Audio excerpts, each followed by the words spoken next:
ಕರಾವಳಿ ಜಿಲ್ಲೆಯ ಪ್ರತಿನಿಧಿ ಇರುವಾಗ ಇವತ್ತು ನಾವು ಕೋತಿಗೊಲ್ಲು ಬೇರೆ ಬೇರೆ ಪ್ರಾಣಿಗಳ ಹೆಸರು ನಮ್ಮ ಜಿಲ್ಲೆಯ ಶಾಸಕ ಕರೆಯುವಾಗ ನಮಗೆಲ್ಲರಿಗೂ ಅದೊಂದು ನೋವಿದೆ. ನೋಡಿ, ಅದು ಸದನ ಒಂದು ಕುಟುಂಬ ರೀತಿಯಲ್ಲಿ ಇಂಥ ಚರ್ಚೆಗಳು ಹಿಂದಿಂದಲೂ ಕೂಡ ಬೇರೆ ಬೇರೆ ಸಂದರ್ಭದಲ್ಲಿ ಬೇರೆ ಕೂಡ ಆಗಿದೆ ಇದರಲ್ಲಿ. ಮತ್ತು ಆಗ ಆತ್ಮೀಯತೆಯಿಂದಲೂ ಕೂಡ ಇವತ್ತು ಇದ್ದಾರೆ.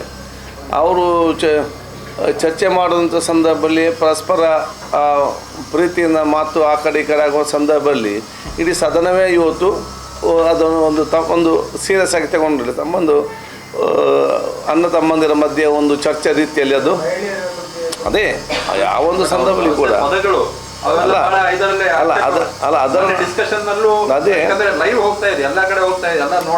ಅದನ್ನು ಹೇಳಿದ್ದು. ಅವ್ರು ಮಾತಾಡಿ ಬಂದ ನಂತರ ಇವರು ಇಬ್ಬರು ಕೂಡ ಅಲ್ಲಿ ಕೂತು ಎಲ್ಲರೂ ಕೂಡ ಜೊತೆ ಮಾತಾಡಿದ್ದಾರೆ. ಎಲ್ಲಿ ಮಾತಾಡಿದಂತ ಬಂದು ಮುಂದೆ ಕೂತ್ಕೊಂಡಾಗ ಆಡಳಿತ ಪಕ್ಷದ ಪ್ರತಿಪಕ್ಷ ಸದಸ್ಯರ ಪ್ರತಿಭಟನೆ ಮಾಡಿ ಅವರು ಮತ್ತು ಶಿವಲಿಂಗರು ಕೂತ್ಕೊಂಡು ತಮಾಷೆ ಮಾಡ್ತಾಯಿದ್ರು. ನಾನು ಕೂಡ ನೋಡಿದ್ದೇನೆ.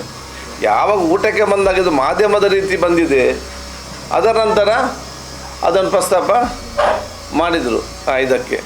ಸೊ ಅದು ಸರಿಯಲ್ಲ ಅಂತ ನಾವು ಕೂಡ ಬಹಳ ಸ್ಪಷ್ಟವಾಗಿ ಹೇಳಿದ್ದೇವೆ. ನಾನು ಕೂಡ ಹೇಳಿದ್ದೇನೆ ಈ ರೀತಿ. ಯಾಕೆಂತ ಹೇಳಿದರೆ ಕೆಲವೊಂದು ಸಂದರ್ಭದಲ್ಲಿ ಇಮೋಷನಲ್ ರಿಯಾಕ್ಷನ್ ಕೊಡುವಾಗ ಇವರು ಹೇಳಿದ್ದಕ್ಕೆ ಅವರಲ್ಲಿ ಕೌಂಟ್ರ್ ಕೊಡ್ತಾ ಇದ್ದರು.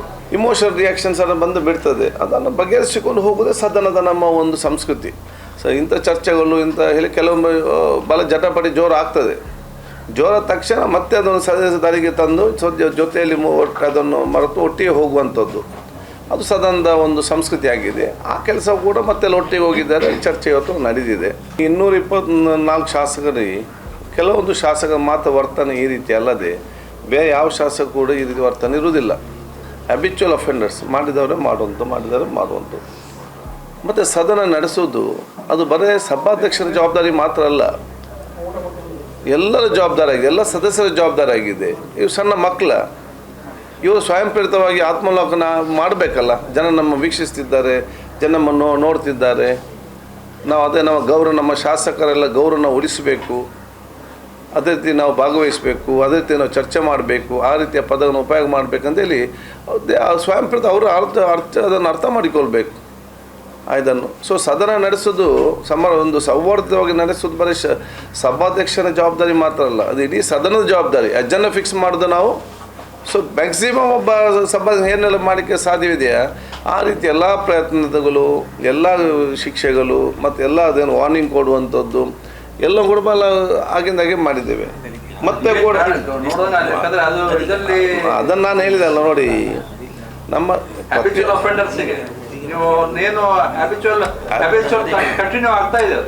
ನೋಡಿ ನಾನು ಹೇಳಿದ್ದೇನಲ್ಲ ಇಷ್ಟು ಇಡೀ ದಿವಸದ ಘಟನೆಯಲ್ಲಿ ಯಾವಾಗಲೂ ಕೂಡ ಅವರು ಹಾಗೆ ಮಾಡೋದಿಲ್ಲ. ಒಂದು 10 ನಿಮಿಷ ಆ ರೀತಿ ಅಷ್ಟೇ ಆಗಿದೆ. ಬೇರೆ ಟೈಮ್ ಅವರ ಸ್ಥಾನದಲ್ಲೆಲ್ಲರೂ ಕೂತ್ಕೊಂಡಿದ್ದಾರೆ. ಸೊ ಅದೆಲ್ಲ ಕ್ರೋಢೀಕರಿಸಿಕೊಂಡು ನಾವು ಇದನ್ನು ಸದನ ಕುಟುಂಬ ಅಂತ ಎನಿಸಿಕೊಂಡು ಪರಸ್ಪರ ಚರ್ಚೆ ಮಾಡಿಕೊಂಡು ಇನ್ನು ಮುಂದೆ ಈ ರೀತಿ ಹೋಗದ ರೀತಿಯಲ್ಲಿ ನಾವು ನೋಡಿಕೊಳ್ಬೇಕು.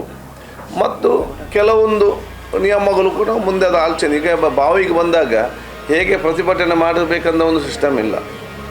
ಕೆಲವರು ಡೀಸೆಂಟ್ ವೇಯಲ್ಲಿ ಮಾಡ್ತಾರೆ, ಕೆಲವರು ಅದನ್ನು ತಪ್ಪಿ ಹೊತ್ತು ಮಾಡ್ತಾರೆ, ಕೆಲವು ನಿಂತಲ್ಲಿಯೇ ಸೈಲೆಂಟ್ ಆಗಿರ್ತಾರೆ, ಕೆಲವು ನಿಂತಲ್ಲಿಯೇ ನಮಗೆ ಮಾತಾಡ್ತಾರೆ. ನಿನ್ನ ಕೆಲವಲ್ಲಿ ಡ್ಯಾನ್ಸ್ ಕೂಡ. ಸೊ ಸ್ಪಷ್ಟವಾಗಿ ಅದನ್ನೆಲ್ಲ ನಾನು ಚರ್ಚೆ ಮಾಡಿದ್ದೇನೆ. ಅದು ಅದಕ್ಕೊಂದು ಯಾವ ರೀತಿ ಪ್ರತಿಭಟನೆ ಮಾಡಲಿಕ್ಕೆ ಕೂಡ ಒಂದು ಚೌಕಟ್ಟು ನಮಗೆ ಮಾಡ್ಬೋದಂತೆ. ಅದು ಎಲ್ಲವೂ ಕೂಡ ಕಾನೂನಿಂದ, ಎಲ್ಲವೂ ಕೂಡ ನಿಯಮದಿಂದ, ಎಲ್ಲವೂ ಕೂಡ ಬೈ ಫೋರ್ಸ್ ಮಾಡುವಂತಹ ಅದು ಏನು ವಿಚಾರಕ್ಕೆ ಇವರೆಲ್ಲವೂ ಕೂಡ ಸತ್ಪ್ರಜೆಗಳು. ಏನು ಔಟ್ ಆಫ್ ದಿ ನಮ್ಮ ಹೊರಗೆ ಆಗಲ್ಲ.